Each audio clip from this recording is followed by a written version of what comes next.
जब भी कोई असाधारण प्रतिभा जन्म लेती है, कुछ और चुपचाप मर जाता है। जब भी कोई महान रचना दुनिया को चौंकाती है, कई कोमल आवाजें उसी शोर में खो जाती है।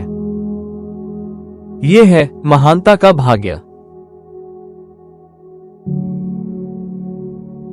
क्या हो अगर महानता सिर्फ प्रेरणा ही नहीं देती, बल्कि दम भी घोंट देती है?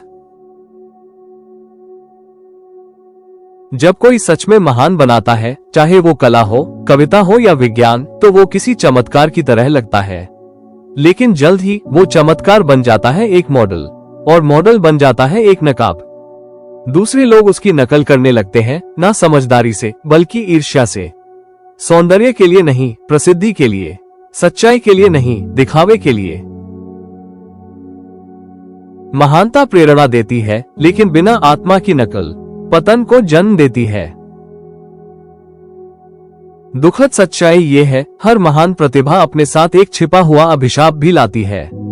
वो इतनी तेज रोशनी लाती है कि आसपास की नाजुक कलियां सांस नहीं ले पाती।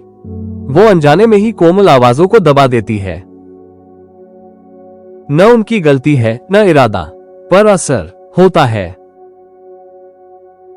लेकिन हर बार अंधेरा नहीं होता। कभी कभी एक चमत्कार होता है, जब कई महान लोग साथ में होते हैं, एक दूसरे को दबाने के लिए नहीं, बल्कि एक दूसरे को संयमित करने के लिए। तब हवा भी ताजा हो जाती है। ऐसे माहौल में कोमल और शांत प्रकृतियां भी सांस ले पाती है। उन्हें भी बोलने का, खिलने का मौका मिलता है। सच्ची महानता अकेले खड़े होने में नहीं, दूसरों को भी उठाने में है।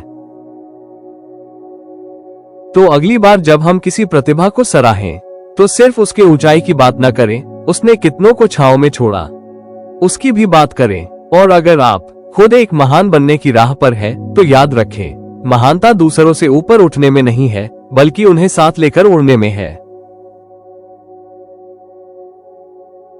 सबसे सुंदर कला वो है जहां कई महान लोग एक दूसरे को संतुलन में रखते हैं, ताकि कोमल आत्माओं को भी मिल सके थोड़ी हवा और थोड़ा प्रकाश।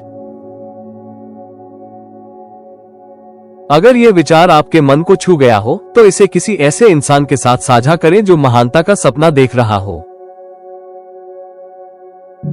और हाँ, चैनल को लाइक करें, सब्सक्राइब करें और जुड़े रहें, क्योंकि हम सिर्फ ऊंचाई नहीं, गहराई भी तलाशते हैं।